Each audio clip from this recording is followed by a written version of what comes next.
Well, the Pentagon spends more on war than the yearly tax income of all 50 U.S. states, according to one new study. Let's get more with RT's Christine Frazao, who's in our Washington studio. Hi, Christine. Is America becoming a war state? Well, according to some, it is. Now, let's put this into a little bit of context here, Kelly. Across the board over the last 3 years, with the state of the economy here in the United States, we have seen cuts in just about everything. Education, healthcare, certainly at city, county, and state levels.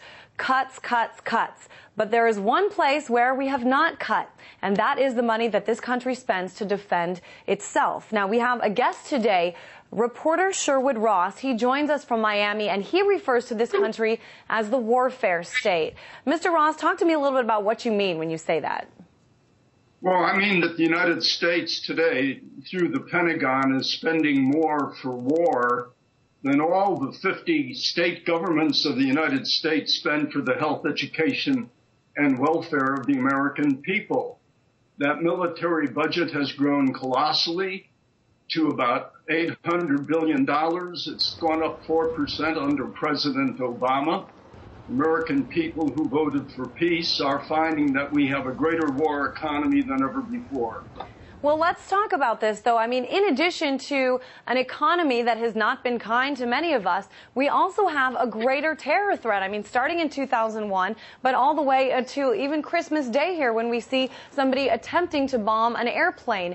Talk to me about, how to balance this, because don't you think it's important that we do spend money to defend this country, especially with all the threats coming in? Well, I do think it's important to defend the country. Defense, of course, is very important. However, the government is spending hundreds of billions of dollars in Afghanistan to go after what, 100 or 200 Taliban fighters? It doesn't make any sense.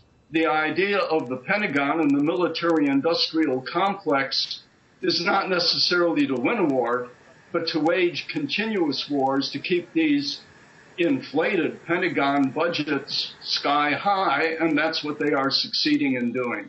Well, one of the tricky parts of this, of course, is that we as normal citizens don't have all the information that, people at higher levels have. Military officials, the president, they know a lot more than we do about what they should be spending money on. Talk to me about that. Well, and they lie a lot more, too. Even under Ronald Reagan, his budget advisor told him that the Pentagon was wasting $30 billion. But the American people are not privy to a lot of what the Pentagon is spending and almost nothing that the CIA and the other intelligence agencies are spending on war.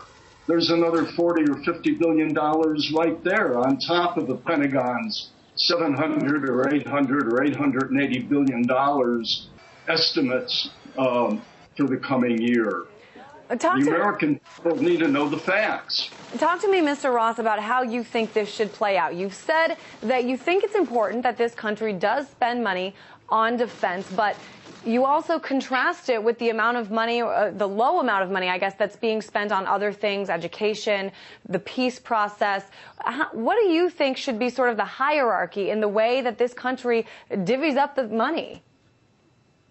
Well, I think that the United States should be spending more on the Peace Corps. What we spend on the Peace Corps wouldn't keep the Pentagon elephant in peanuts. It's $375 million a year, as against $800, $900 billion for the Pentagon. I'd like to see those budgets reversed. Well, thank you so much. We are out of time, Mr. Ross, but thank you so much for joining us. That's Sherwood Ross, reporter from Miami, who is talking about how much this country spends to defend the country in contrast with how much it spends on other things. I'm Christine Frazao, and I'll send it back to you. Thank you, Christine, reporting from our Washington studio.